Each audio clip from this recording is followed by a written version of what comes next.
Hey guys, and welcome back to Heart Breathings. It is NaNoWRIMO today. Welcome to National Novel Writing Month. I am going to talk a little bit about what I'm working on for NaNoWRIMO this year. This is my 11th year participating, why I participate in Nano, and what I'm doing to get ready as I start a brand new book today. So stay tuned. Okay, so today is November 1st. It is like 4:30 as I'm recording this, and I have not started writing yet, but I'm about to get started on some of the plotting, and I'm actually going to do a little bit of writing today because I actually just published my latest book yesterday. Every year for Nano, it feels like I'm trying to finish something up because when you're a professional writer and you're writing all the time, it kind of feels like Nano is every month. You can't always time it so that you're finishing something or starting a new book every single November. So, hey, if you're a working writer, then start, a brand new book whenever you have to, and then finish it out in November. If you're writing half a book in November and half of a different book in November, it still counts. It doesn't matter what the rules of Nano are really. It's mostly about the community. So that's why I do Nano every year. I've done it for 11 years. I think I've only won maybe 4 years out of the 11 because I always tend to be like since it's towards the end of the year, I feel like I'm always towards the end of a book and I have to get that done, but then I also have to edit it and publish, and I just don't have time to get 50,000 words, and that's fine because for me, the reason that I continue to participate in Nano is not about those 50,000 words. It's about having a chance to come together with local writers and with writers all over the world and have someone who understands what it's like when you've got characters talking in your head all the time and you can't get them to shut up, or new shiny ideas that are pulling you away from your focus, or people that love the same kinds of books or the same kind of writing experience that you love. And it's just that community. And so one of the things I did for myself when I moved to Raleigh was I said, I really want to meet local writers. And I don't even remember how I found out about National Novel Writing Month, maybe from someone in RWA, but I found out about it. It could have been something that I saw even on a Google ad. I don't even remember because I don't remember people talking about it because I didn't know many writers at the time. I was brand new. And what I loved was as soon as I signed up for my local region there in Raleigh, I immediately had an opportunity to go out to a local cafe. I think we were meeting at Borders, which now doesn't even exist. And I, was nervous. I packed up all my stuff in my backpack and I thought, oh my gosh, how am I going to recognize anyone? Is everybody just going to be writing? Am I going to be able to find a place to plug my laptop in? There were all these questions, but I sort of decided to go a little bit outside my comfort zone and really meet other people who this is what they do. This is what they love, is writing. And it was one of the best things that I ever did. And I met so many people, and a couple of the people that I met through that experience of those first couple nanos are some of my best friends to this day. And I wouldn't have the career that I have without those people because they became my critique partners, my good friends. They helped me bounce ideas. They helped me become a better writer. And that all came from the NaNoWriMo community. We moved to Charleston last year in August, and I was like, please let there be a good Nano group. And the Nano group here is awesome. We've been meeting actually on Wednesdays almost every week, just because we want to keep meeting. And I know that it's going to be great this Nano because I'm going to meet new people in Charleston and new writers in the area, and it's going to be really fun. And another great thing that I love about Nano is it's not just about the motivation that you get for, okay, I've got a goal and I'm trying to hit it. It's like a little race or a little game that you can play to hit that 50K. But it's also about when you become a part of the NaNoWriMo community, it doesn't matter if you're a new person, you've never written a book before, if you're someone who only writes a book once a year and it's never anything more than just fun, it's a hobby for you, but you're never planning on publishing, or if you're a New York Times bestseller. Everybody's on an even playing field. We all have kind of the same goal and we all have the same reason for participating. And it just makes it really fun because you can, if you're experienced with publishing or writing, you can give back to the people that are interested in learning. And if you're not as experienced, you get a chance to come in and meet a lot of people and understand that you're part of a community and that you're not alone, even though writing feels like a very lonely thing sometimes. So Nano is amazing, and I highly recommend that you become a part of it. And if you do join Nano this year, all you have to do, I'll put the link down below, but it's just nanowrimo.org, and You just go in, you sign up for what you're going to, you say what the title of your book is. And if you don't know a title, make up a title or just say YA book number 1. It doesn't really matter. Nobody's judging you on this. And you put in your writing word count goal. It has to be 50,000 words or more, which is different from Camp NaNoWRIMO, which happens 2 times during the year. And, nobody's going to come in and be like, well, you lost, so you can't participate next year. I've had some new writers that I've said, you should do Nano, and they've been really stressed out when they're like, I can't write this many words, whatever. It's just really for fun and for pushing yourself and for giving yourself a challenge. And it's about that community. So don't go into it thinking, oh my gosh, I'm going to stress out. This is purely something that's like creative and fun and, meeting other people. So go in and have a good time with it. Do the best you can. Challenge yourself to write, as fast as you can, as many words as you can. Use this chance to develop a writing habit where you're sitting down every single day and you're getting those words, 67 words a day to hit your goal. Challenge yourself with that, but don't not participate or hold yourself back from being a part of community because you're afraid you're not going to hit that goal and you're going to stress out. Just take it as something that's a fun challenge that you can use to meet other writers and to push yourself to, do your best. But even if you don't have a local nano that is, say you're like somewhere way north of Atlanta and the local group is actually like meets downtown and you just can't drive an hour and a half for every single meetup, maybe try to go to at least one if they have like a party or like a writing all night kind of thing. Try to go once, but be active in the forums. Find out if they have a Facebook group. There's great forums at Nano, and you can meet people not only in your home region, but other people who write YA or other people who write mysteries and other people who enjoy, Harry Potter type stuff. So it's just kind of whatever you are writing or whatever you're interested in, you can find a forum thread, like a group that you can join on nanowrimo.org that you can be a part of, and you can meet other writers that way, or you can meet them locally, and both things are great. And there's even like Twitter sprints and all kinds of stuff. So definitely go to the website and become a part. Even if you don't think you have time to hit the 50,000 words, it's really great. And I've heard a lot of writers saying, well, I do Nano every month because I'm always writing. Well, that's true, but Nano is not just about the words, guys. It's about being a part of something, about being a part of the group. If you're not being a part of the community, encouraging other people, getting on the Twitter sprints, meeting local writers, then you're not really doing Nano. You're just writing 50,000 words, and you can do that whenever. But this is a unique, fun opportunity to get in there and enjoy that energy. I mean, this is like free energy for you to like fall back in love with writing. So I highly recommend it. It's a huge, huge opportunity, and it's really, really fun. So I will get off that soapbox, but that's why I do Nano. Now, one of the cool things for me this year, like I said, is like, it feels like for the last several years since I've been writing professionally, I'm always in the middle of edits or in the middle of something else that I can't step away and write something brand new, starting from scratch day one. But this year I was like, I am going to finish this book and I'm going to start a new one on November 1st. Well, I wrapped up edits on this book less than a week ago, and then I've been doing all this publishing launch stuff up until yesterday, and even today the book hasn't gone live on Barnes and Noble, but it is what it is. It's out of my hands now. That's in their hands. I just have my newsletter to send out once all the links go up, but that book is done, and today I can turn around and start a new book. And the challenge for me is that I have not plotted this book. I do know, since it's third book in a series, kind of some of what's going on, but it's going to be hard to just jump in and be writing 2,000 words a day without plotting it. So I am going to be working on plot pretty much the rest of the evening today and most of tomorrow. And I'm going to get a little bit of writing done today, just a couple scenes that I know exist, so that I don't have a 0 on day one. So I'm going to show you just a little bit of how I get prepared and talk real quick about what I'm writing. So this year for NaNoWRIMO, I will be writing a book called Fate's Surrender, and it is the third and final book in my Eternal Sorrows trilogy. What is cool about this particular book is that this is actually the third full-length novel that I wrote, and I wrote it for Nano in 2009, and I didn't finish the book. I did win Nano that year. I got, I think, 55,000 words, but then I continued writing it in December and January. And the book originally was a little over 100,000 words, and I submitted it. This is like the only book I ever submitted to an agent. I submitted it to my dream agent for RWA at RWA that summer, and she turned it down. So this was summer 2010.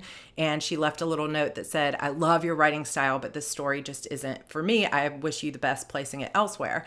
And that for me was a big catalyst of, oh my God, I'm not going to spend the next 10 years of my life having some agent tell me that my writing is great. It's just this story isn't right for the market right now. Because I thought, with indie publishing starting out back in 2010, I can just put it out myself and who cares what they think the market says. But I didn't want to start with that book. I wanted to start with something that I, was just putting together for indie publishing, because I thought, well, that book I might save and try to shop out to trad pub later, which I never did. But that rejection set me on the course to indie publishing, which I did indie publish my very first book October 29th. So this past Monday, I celebrated 8 years of indie publishing, and I will be putting together a post as well as a video on my top lessons learned in 8 years of self-publishing. And that will be coming up soon. But in terms of Nano, I wrote that book in 2009. When I finished the first 6 books of my indie series, I went back because I still loved that book. And I kind of broke that book up. It was 100,000 words. And I thought, I can do this better now that I've learned more through writing other books. So I broke that book up and I spent more time with it's an apocalypse zombie kind of YA. It's very genre mashup. Very interesting, less marketable, I think, in a lot of ways, but it is a story about the zombie apocalypse from the beginning. Like, you see the beginning of the virus, and it's the zombie apocalypse spreading through a virus, but the virus itself is supernatural. It's not like some government experiment or whatever. It's from a fantasy world. So there's a dark one who has started this virus, and she's been trapped underneath the earth, like in a block of ice inside the earth for thousands of years or whatever. And she finally is able to make a single flower grow. And from that flower, the virus spreads throughout the globe. So our main characters are these 5 teen characters who are there for the beginning of the virus. And as the zombie apocalypse begins to take people and they, begin to rise from the dead, these 5 people discover that they have supernatural powers. And so this series is really that, like, experiencing the apocalypse from the moment of the virus, which I always really was interested in exploring, because a lot of books that you read will kind of just be like this one night of the first night of the apocalypse, or it'll be like 20 years later or 100 years later after zombies have already started. And, after watching The Walking Dead, where you really see it kind of from the beginning, except that he kind of wakes up to it. So you don't exactly see it from the beginning, but it's kind of like The Stand, where you get to know these characters and then all of a sudden this virus breaks out. So sort of like The Stand with zombies and witches, if that makes sense. One of the challenging things about this particular series is not only that I wrote that full 100,000 words and then I went back and kind of expanded it, but also that I have 8 points of view in this series. And if you have not written multiple POV, then you don't maybe understand. But if you have, then you do understand that multiple POV is challenging. And the more points of view you add in, the more challenging it becomes. Because you've got distinct characters, you've got pacing, you've got to figure out how much of those plot structures you want to include for every single character, where you want to leave this character and jump to the next. And if all 5 characters of your main story arc are in the same room, whose point of view am I in for this particular scene and why? And there's a lot of choices that have to be made that are a little bit more complicated than just, this is my first person POV character and everything happens from her point of view. So it's challenging. So plotting this starting from today and trying to get back to 50,000 words by the end of November potentially might be a challenge, but I'm up for it and I'm excited. So book 1 in this series was called Death's Awakening, and it came out in 2013. Book 2 was called Sorrow's Gift, and it did not come out until 2016. And so here we are writing book 3, which will be the final book, called Fate's Surrender, and it will probably be out in early 2019. So 3 years between books, not the best marketing strategy, but I have a small but loyal fan base for this series, and I know they're excited to get to the last book. A little bit of preparation things that I'm doing. I am about to print out, some of you watched my How to Plot Your Novel series. So what I'm going to do is I'm going to print out my entire Plot Your Novel workbook, basically, for 5 out of the 8 characters. Now, 3 of the characters in the story are not big enough in terms of storyline to get their full character arc. 5 of them, you're not gonna see every single point in that plotting sheet. I don't want to write a 400,000 word book. We're not going to see everything, but I'm still going to use those plotting sheets to go through and come up with what scenes I'm going to see and what character arc moments need to be seen from each one of those POVs. So first thing first, this afternoon, I'm going to be printing out that Plot Your Novel workbook, especially the character arc sheets for all of my main characters. Second of all, I have these teacher created resource little dots. And you can see they come in 8 colors. Now, 2 of them are green, but one is kind of a lighter green and one's a darker green. And I found these because, it's got the 8 different colors. And I thought, okay, this will be a good way to color coordinate whose POV this is. So I've been using this since book 1 with the same color code. And so I already have some that are open. And then what I did, because I like to use index cards in my plotting, but you can't find index cards in all of these colors, maybe on Etsy, but like not at Staples or Walmart or whatever. So I just took from my stash or my collection of cardstock and I matched the colors as best I could to, that's backwards, but anyway, I matched all the colors here with the cardstock, and obviously the black is going to be hard to write on, but I have white pens. So I will be writing in white on the ones that are kind of darker colored, and I'll be just writing in black on the ones that are light colored. And so I'm going to use a combination of my note cards and my colorful dots.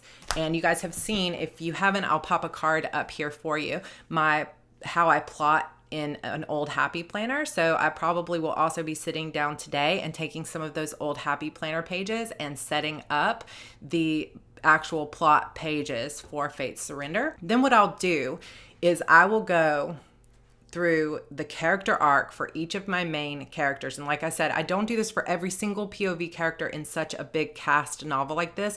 I'm just picking out the ones that I feel like are going to have a strong character arc throughout and have enough scenes that I need to know what their character arc is specifically. And so that's, for me, that's 5 characters. And really, in the main thing, we've got 4 characters. We have Crash, Noah, Carmen, and Parrish. Those are the ones we see the most, but there also is a character called the Boy, and he's coming in a little bit more in this one. And then I've got the Witch, and I've got Zoe, and then I've got another character coming into this one, but just for like 2 scenes. And we do see the dark one too.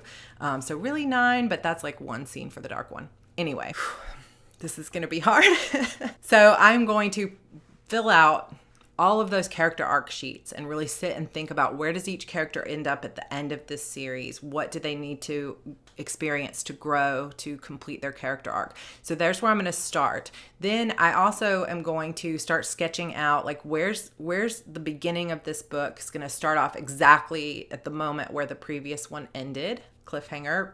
Always. That's just the way I write, except romances. I'm always on a cliffhanger. So I'm going to start right at that moment, and I'm thinking, okay, what's the progression of this story to get them to the ending? Because I already know the ending. So I'm going to go through the basic scenes list, and I'm going to figure out, what is my Act 1 climax, which is that first plot point?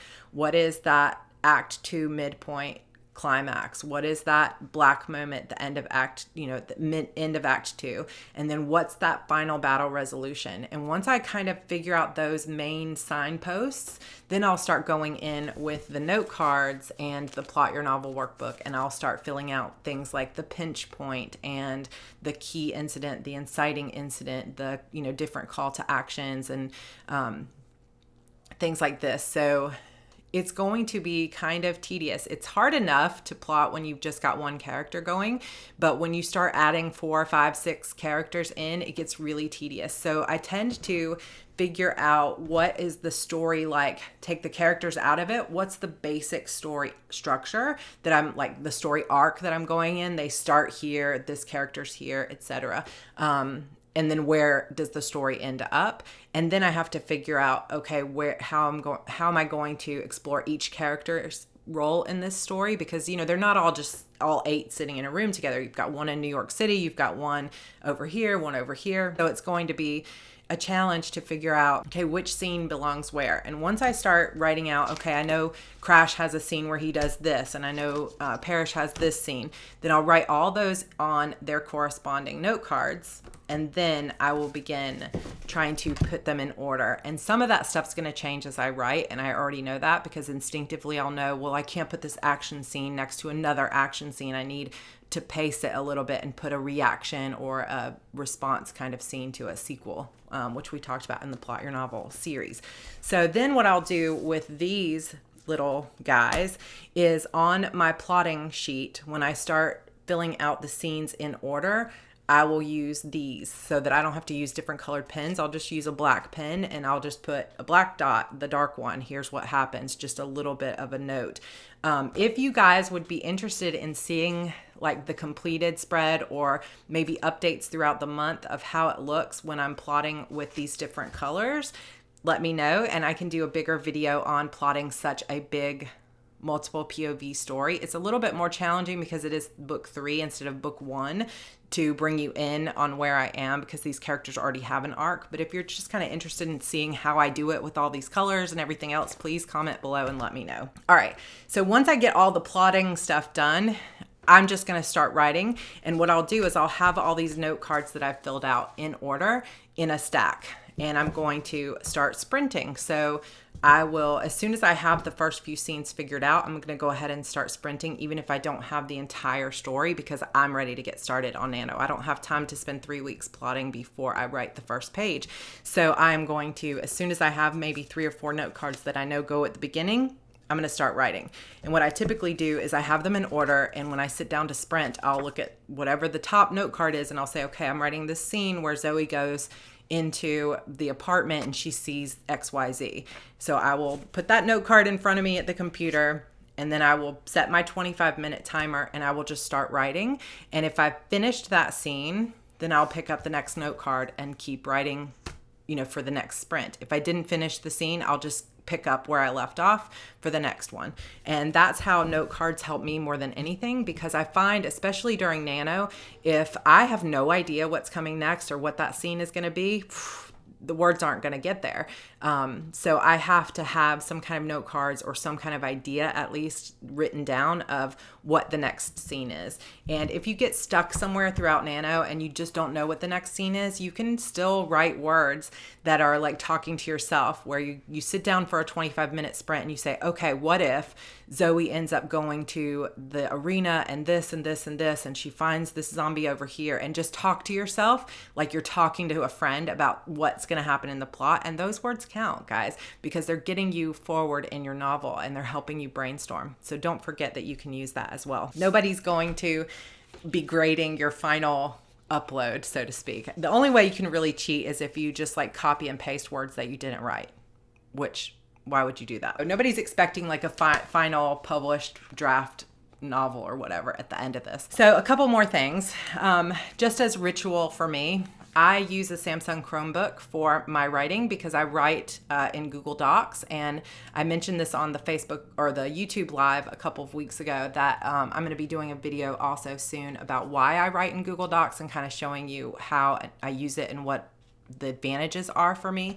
But I love having this nice thin Chromebook that has a really great battery life to write on, and I take this pretty much with me everywhere. And so one of the fun sort of motivational things that I decided to do for Black Friday last year when they had a sale was decalgirl.com had a big sale on skins. So I put laptop skins with my book cover that I'm working on my Chromebook. So it comes with this outer skin, and then it comes with an inner skin as well. And I just used my book cover art to create this. and I purchased it for all the books that I had coming out this year because I already had the covers done. So if you don't have the covers done, you could use some other kind of photo or art that you purchased, but it has to be something you own copyright to be able to use. These ended up being like maybe $15 a piece, and I can pull them off and put them back on the backing paper, and I can use them again later. But one of the things I love to do is, like, this book has just been published, so I'm going to pull this off today, and I will be putting on my Fate's Surrender cover. So if you are a fan of my series and you have not seen the covers yet, this is a sneak peek at the cover for Fate's Surrender, which I love. If you really look at it, you can see the zombie hands and stuff, and I love the way that she has like her arm coming through and the thorns and everything else.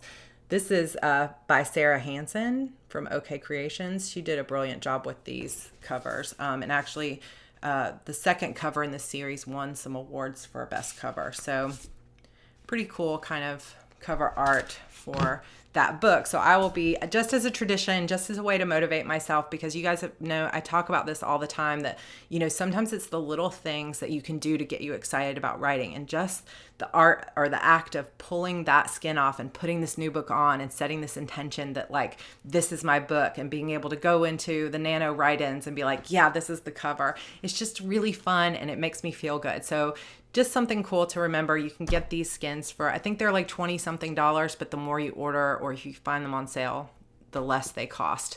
So you can get them for your phone. Also, I have the Deaths or the Deceiving Darkness cover on my phone. And this is just a skin. So it's just a skin, and I have a clear phone case to go over it. So I don't have the new cover. I will switch out that skin, and then what I'm going to do tomorrow is I'm going to go and I'm going to buy a candle in a new scent. So usually when I start a new book, I will get a candle that has a scent to it, like a blueberry or black cherry or whatever. And that will be the candle that I use while I'm writing this book. Like my last book, I used a strawberry candle. So it's just that sort of mental cue of, okay, candle has started, means my sprints are starting. So it's a ritual that I use to get myself in the mood for writing. And then the scent that fills the room is something that is like, okay, it's time to write this particular book because this book's smell is strawberry. I know it sounds silly, but it really helps me. And you can do this with essential oils if you don't want to use like candles that have artificial scents or whatever that might disrupt your allergies. So you could do it with, like, I'm going to use peppermint for this book or whatever. Just kind of a little trick that I have found that I love. So that is how I'm going to get started. Also, I've talked about this before, but I have an app on my phone called Write-O-Meter or Write-O-Meter. It's, I think, only available in the Android store, but if you found one that is for iPhones, I know people have commented before that you can run your writing sprints or good Pomodoro stuff. Please comment with that down below, because I'm not familiar with as many iPhone ones. But the Write-O-Meter one is really great because you can actually put what your word count goal is and put your words in as you sprint. I love it very much, so I'll be using that as well. But basically what I'm planning to do to succeed at Nano this year is get started right with my color-coded index cards. So I have the scenes written down that I know I'm going to write, so that every time I sit down to write, I know exactly what's coming next. Then I am going to make sure that I write every single day so that I've got that kind of like don't break the chain sort of feeling to it. That's why I'm going to write today, even though I don't have the whole book figured out. I've got my little rituals that get me excited. I'm going to go out and meet with friends, and I'm going to have fun with it. So that is my NaNoWriMo success plan. Hopefully you guys are also participating this year and going to have a fun time. If you are participating in Nano, please leave a comment down below if you would like to put your username. Maybe we can friend each other. I think that mine is Sarra Cannon on Nano, but I will leave a link to my profile down below also so that you can friend me. Although I think I've got so many friends now, I don't even know where everybody is. So let's try to keep in touch here or on my Facebook page so that we can, cheer each other on throughout the month. Let me know what you're working on and if you're doing it. And if you're not doing Nano, let me know why. If you don't like doing Nano, if you just don't feel like you have the time, or if you're holding back because you're afraid you're not going to hit that word count goal. I did actually put a winner for the Erin Condren giveaway last week, was SAS9057, I think it was, and I've not heard from her. So if you are watching this video, please email me at sarah@heartbreathings.com. I would love to hear from you so I can get this Erin Condren out to you. So, all right, guys, thank you so much for being here, and happy Nano, and Check out my new release. It's called Deceiving Darkness. If you have not read my Beautiful Demons series, you can start with the first 3 books free. The links are down below. And this is book 10 in that series. Only 2 books to go. It's going to be hard to end such a long series that I've been writing for 8 years, but it's exciting to get one more book out. Okay, guys, I hope you've enjoyed this. I hope that you're participating in Nano, and best of luck to you. I'll see you in my next one. Bye.